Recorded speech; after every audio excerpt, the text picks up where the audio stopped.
Uy, good morning, good morning. Good morning, good morning. Ito po. Kung yung mga sasakyan may mga problema sa engine, transmission. Ayan, dito lang po sa Autodoc. Nagre-rebuild tayo ng transmission at nag-overhaul tayo ng engine. So, ito yung mga nakapila natin ngayon, no? Sobrang dami. Ayan. Transmission ng Orlando, Captiva, Trax, Sonic, Aveo, lahat ng Chevrolet. Ayan, Chevrolet Cruze. Mostly dito mga Chevrolet yung re-rebuild natin, mga transmission. So meron tayong parts naman available dito mismo sa shop. Kaya kung may mga problema kayo sa transmission nyo, no, mostly mga ngayon, mga common issue na naglalabasan sa Chevrolet Cruze, Orlando. Yan yung mga 10 years na pataas, tapos matatas na yung melyahe, at yung iba naman for maintenance, so natutuyuan ng langis yung mga transmission. Kahit anong dialysis ang gawin nyo, kahit palit ng ATF, is ganun pa rin. So ito, kagaya nito, no, sa Orlando to, nag-aalo na yung langis at tubig, so napabayaan, dialysis lang ng dialysis. Yan, nasunog yung mga clutch lining. Ito ngayon, nire-rebuild ngayon ni Doc A. Ito, marami tayong nakapila dito na nire-rebuild natin na transmission. Kaya kung may mga problema kayo sa mga transmission, sa engine, o kahit ano pa yan, aircon. Yan, ito aircon to ng Captiva 2015. Sumingaw yung sa may condenser niya. Palit na pala condenser. Gumagatong ulit. Ayun. Bago nga naman siya. Dito eh. So, palit condenser na, Chevrolet Captiva 2016. Ito, may problema to sa hatak. Ano nito, Per? Naobserbahan mo? Delay yung hatak. Ayun, delay yung hatak. Tapos, kine-check natin kung ano yung mga mai-recommend natin na gawin dito. Ito naman, Captiva na 2010, second gen ng gasoline. So, Ecotec na to.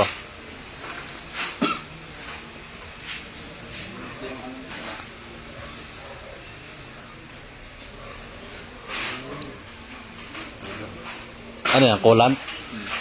Temperature sensor? Ay, papalitan natin yan.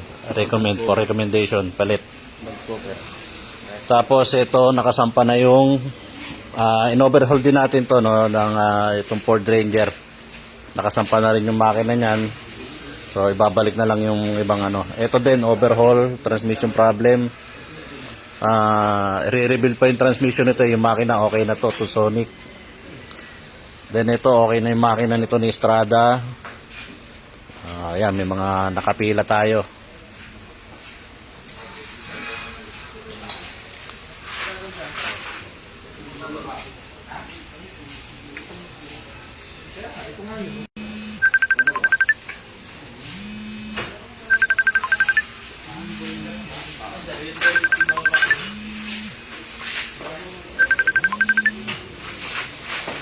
Mukhang kakakain mo lang, Kuya Engkel ah. Nagtitinga ka pa. Kanino galing yung toothpick? Sino gumamit? Hiniram? Very good. Pagkatapos mo mag-toothpick, pairam ako.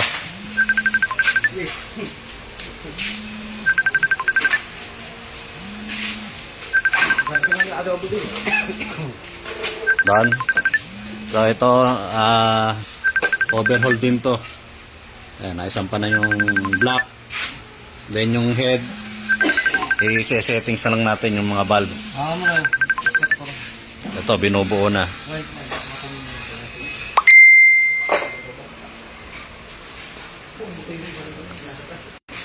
Then, nagbebenta rin tayo dito ng mga second hand na sasakyan. Ang ginagawa naman natin dito, so may nabibili tayo mga sasakyan, then kinukondisyon natin dito para wala nang problema yung buyer natin paglabas ng autodock, gagamitin na lang.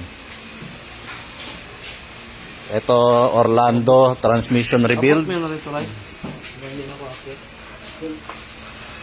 Mga common na issue na to, no, sa mga unit na 10,000 years old pataas. Ito na yung nagiging common issue. Lalo na for maintenance ang unit.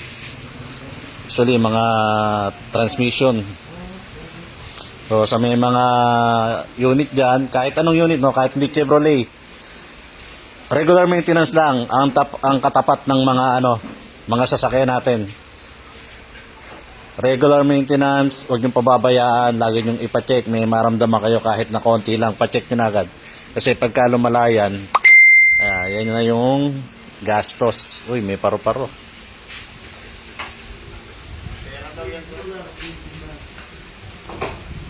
Nagpaparamdam si Sino yan yung umalis dito? Si Julius.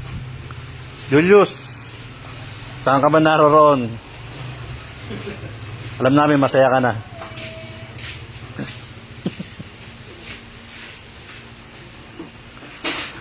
And good morning po sa inyo.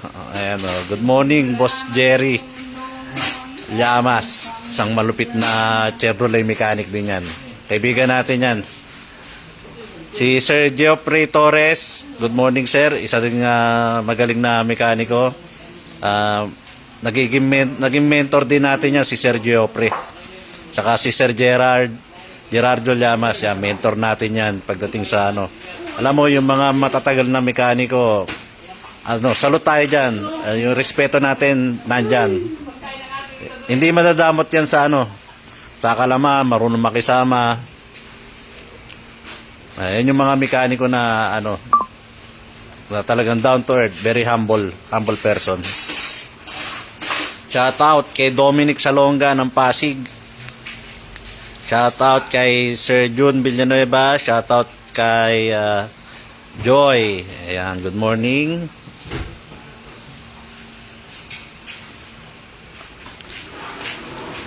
Good morning po sa inyo. Kay Sir Ringo, good morning po. Ingat sir sa sa inyong hanap buhay. Alam ko kayo, nagra-rides. Rider. Then ito pa yung mga iba natin nakapila. So marami tayong mga pending dito dahil yung mga parts yung iba walang stock. Ayan, marami pa tayong mga nakapila rito na unit. Nag-aantay tayo ng parts. Mga naka-order naman na tayo niyan. At nandun pa, then may di-deliver tayo mamaya. So nasa Maynila ako. Di-deliver natin tong isang Captiva. Okay na to. Dadalhin ng Romblon. Isasakay na ng barko yan. So goods na yan. Yan na yung sumakit ang ulo ni sir. Pero ito, naayos na natin. Then ito, for release na to, no? Swerte na nakabili nito. Itong buyer natin. Ito, personal unit ko to. Then binigay ko sa anak kong babae. Gusto niya mag-upgrade. So, binenta natin. Pero bago natin ibenta to, nagpalit na tayo dito ng set ng timing belt, water pump, drive belt,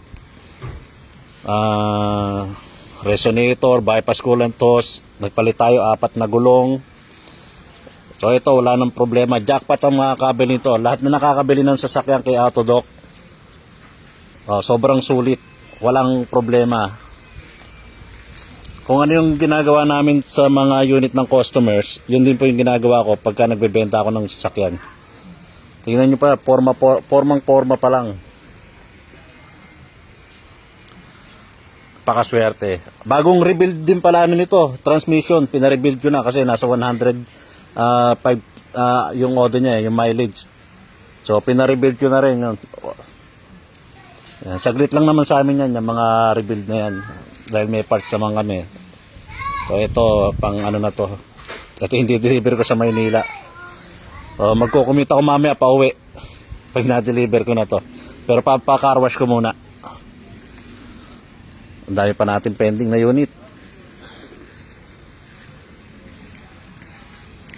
Sa may mga problema po sa mga sasakyan, don't hesitate to contact us or message us.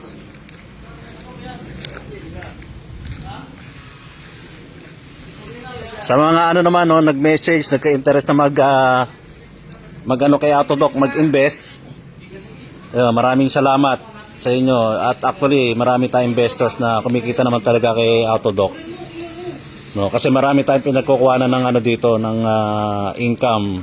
Ito, operation, parts, lubricant, buy and sell, then yung towing natin. So, lahat naman yan kumikita. So, alam niyo naman, pagka businessman, talagang kailangan natin ng mga katuwang sa business, lalo kung gusto mo talagang mag-expand ang negosyo.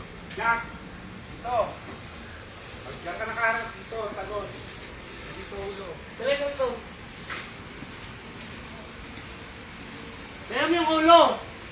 Ito. Galing sa gulo. Galing sa gulo. Oo. Ano? Hindi mo kaya? Kaya? Tanggalin mo yung ano. Ito, hindi. Ito muna. Tanggalin mo to. Allen wrench.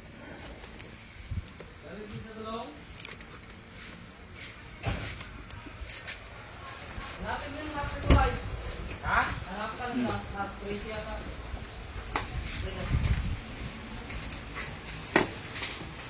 Ganon. Yan, shoutout po sa inyong lahat. Good morning. Yan, good morning, Sir Ton.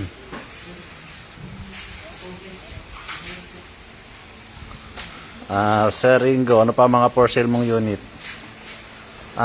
Sa kayo, sir, mga inaano pa natin.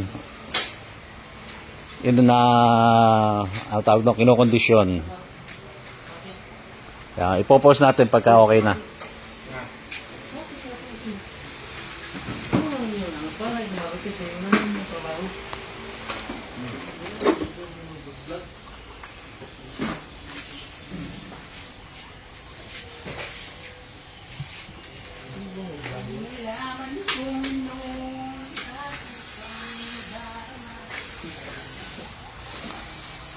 So, ito po, ano to temperature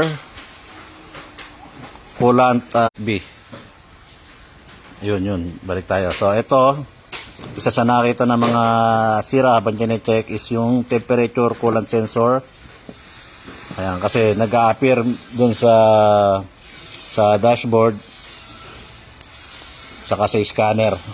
So, isang papalitan, then kung makikita nyo yung tsura ng makina, maraming tagas, oil leak. So, isang cause is yung valve cover gasket.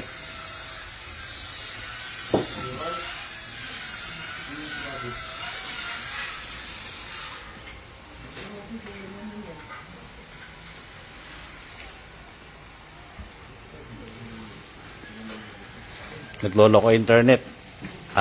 Babalik ako magla-live tayo ulit, magla-live. Nag-i-stack up Naghahang yung ano natin. Nawawalan tayo ng signal sa internet, bumibitaw. Babalik ako mga brad, babalik ako. Wait lang.